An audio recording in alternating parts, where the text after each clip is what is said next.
act like winners.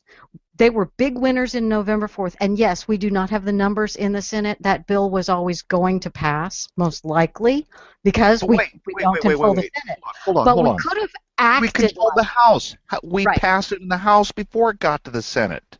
We control the House now. It never should have passed the House.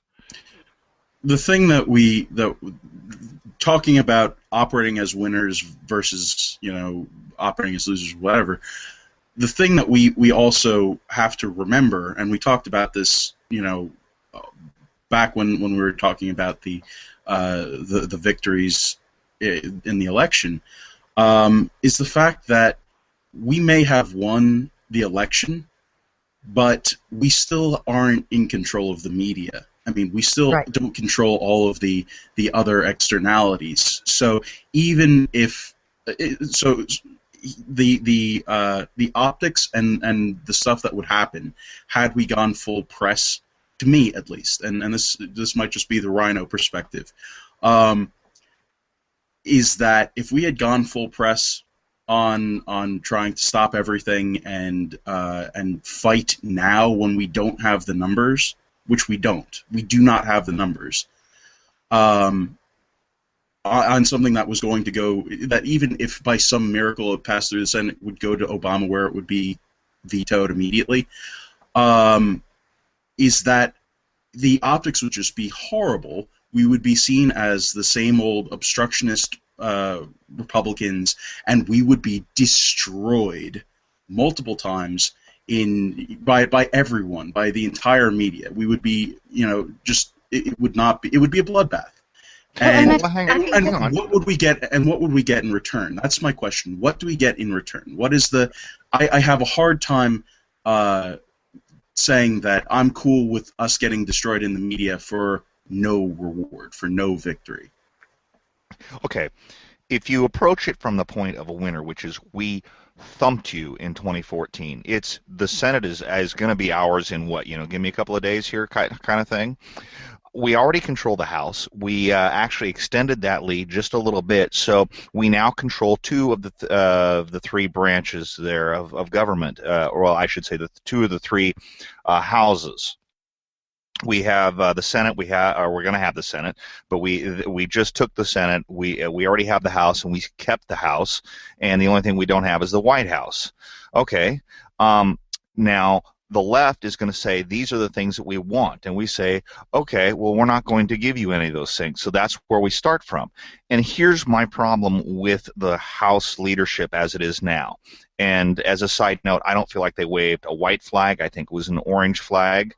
That should give you an idea where I sit with that leadership. That said, they make a big deal about negotiating. They didn't do any negotiating. They didn't sit down and say, well, we're not going to give you any of this at all. And they said, well, we want all of this. Okay, well, where's the compromise? There wasn't any compromise. It was just like, we're going to cede it all to you. And that was my problem. They could have come out and said, it's obvious that the Republic or the Democrats would like all of this. They could have immediately come out and made some press announcements and said, listen, we're not going to give you all of it, but we're willing to negotiate, and the left is not going to negotiate at all. It's an all or nothing thing here. They talk about compromise. They talk about wanting to have a discussion, but their discussion is, you're not going to give us anything. And I think even with the press not being on our side, you can still, with it carefully worded, make it play well in a twisted press. I think that you can. And they didn't do any of that. They didn't even give the impression of fighting. It was just a rollover type thing. And I think that's the frustrating part. I think that's why myself and others are frustrated. Because it's just like, well, no, it was just going to pass. Let it go. I think that's where we loop back to what Felicia was saying. If our Congress critters were better at communicating with the media that they do have on their side, if their press teams did a better job of communicating what the objectives were and what the strategy was to the folks at NRO and Town Hall and Heritage and Cato and Reason, and get the word out that what we're doing, and there's been speculation that this is the idea, and I think an awful lot of us would have been able to get on board if we had been told, for real guys, this is what Boehner and McConnell are doing. They're going to pass this 1 year of funding of nearly everything with a couple of little levers in it that we can renegotiate in January, so that, because what we want to focus on is in January we want to hit really hard with Obamacare and amnesty, and we really want to still have that, so it's not worth us to fight over all of these other things. So we're going to just take those things off the table until next September, so that we can but we're going to do it in such a way that amnesty and Obamacare are on the table in January, and we hit that when we hit the ground running. And yes, America and Harry Reid and Nancy Pelosi, you need to understand that we got a mandate from the American people on November 5th, and starting on November 6th, we're exercising that mandate. We don't have the votes in the Senate yet, but we're going to tell the public that you elected us, this is what we're doing, and we're going to tell all of our bloggers that this is the plan, so that they can communicate the plan effectively to their readership. And if we were smart, if our politicians were smart and did that, then we'd have an awful lot less damaging speculation going on amongst our bloggers and amongst our readership and commentariat that are still just trying to figure out. The most likely explanation is that Obama and the NSA have secrets on McConnell and Boehner because they're just giving up. That sounds like a fairly logical thing, because we don't have any other story. They're not telling us. Right. I want to say one thing real quick. For the right, those on the right professing that they have no belief whatsoever in psychics, we sure read a lot of tea leaves very, very well. Because we ain't got nothing else to read. That's true. I want to ask, does anyone on this show think that there was a way in which this bill would not have been a disappointment to us? No, it was going to be a disappointment no matter what. Is there anything, any conceivable thing in any realistic universe in which anything that the Congress and the Senate had put out that we would be happy with? Can we just accept that that's not going to happen, that we're not going to be pleased with what comes in Washington and what comes out of there? I think that's also an important thing to set your expectations. You can say that's less worse, but until we control much more of the government, it's going to be bad, and we have to decide what we can live with and what we absolutely can't. What are the biggest fights and what we just have to set down for a while and pick up later.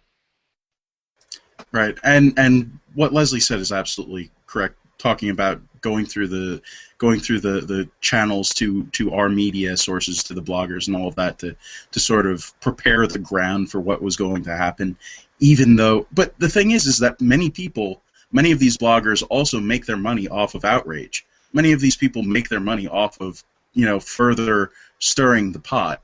So there's stuff that could have been done a lot better, and that's the thing. I don't want to give anybody the impression that I'm, as Fishy said, I'm not super pleased that the omnibus or the cromnibus whatever passed. I would have definitely preferred it be a smaller bill. I would have preferred it be a smaller continuing resolution, but this is what we have to deal with. This is what I'm expecting this to happen, because I know what's going on as far as how Washington works.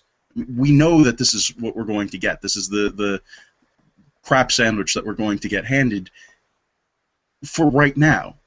We're still, we need to remember that there's more than just one legislative session. This isn't just, this isn't the last one ever. And future Congresses are not bound by these laws. They can pass their own resolutions. They can change this stuff. It's not like this is a permanent, oh God, it's done, game over, man. This is not the end of legislation going forward. And next year, as I said, as we've all said, we have more opportunities to fix this thing, to tweak it, and to make it more advantageous for us, and to focus on things like Obamacare and the amnesty. Yeah. And I have a question then. Could we agree, and this, because obviously there's some disagreement here as to whether or not they should have passed it or not amongst this group. Can we agree that as a whole then that the The real crux of the matter lies in the way our elected officials have communicated with us. I think Absolutely. that had they communicated with us properly and said, listen, this is what we want to do moving forward, before any of this came down, that we probably would have, shouted and said this is wrong, etc., because that's what we do. Let's be honest. I think that that's important and it's necessary. But we would have said, you know what, we'll grit our teeth, we'll let it go through. There would have been a day or two of rage, and then we would have moved on, and we said, okay, let's focus on what's, how do we move forward with that? Is that something that where we would find an agreement? And if so, if that is the crux of the issue, the problem, how do we get our Congress critters to fix that problem? That's my question. First off, I think that the first thing that we need to do is we need to continue to call our Congress critters Congress critters. We should that's a thing that we should continue to do. Because it's gender neutral, and it isn't bowing to the patriarchy or the cisgender hegemon or whatever the feminist term is these days. Well, it makes me think of them as Pokemon creatures. I just have this ball with like this cute Congress and critter cuddly in and it. stuff. I think I'm gonna crochet a little Congress critter. Yes, Thank absolutely. you, Fishy. Thank you so much for that.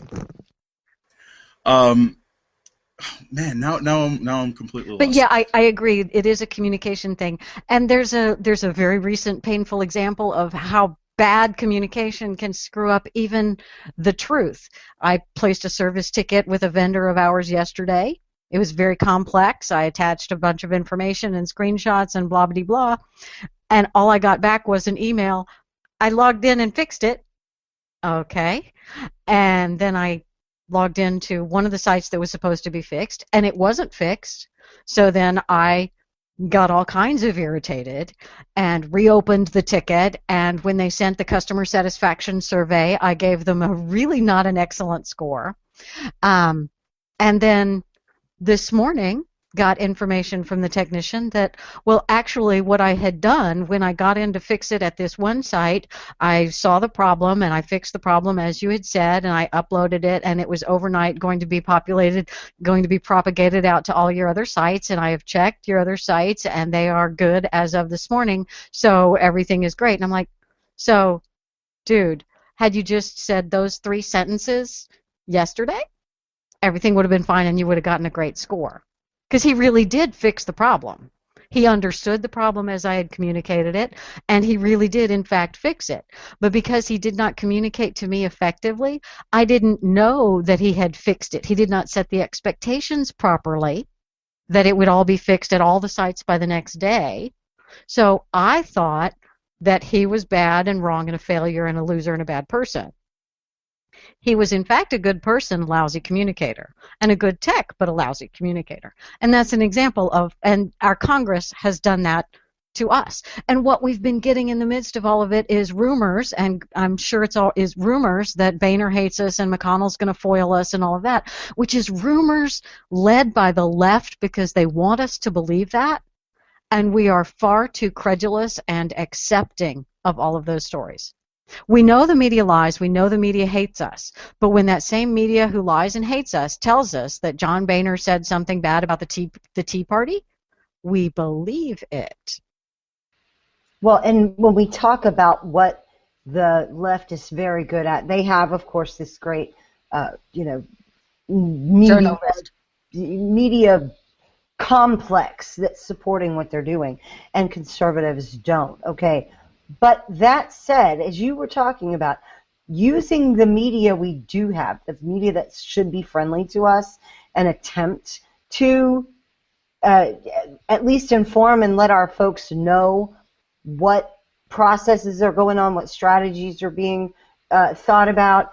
It isn't as though we need those strategies broadcast everywhere so that the Democrats have an opportunity to counter that before we ever enact it.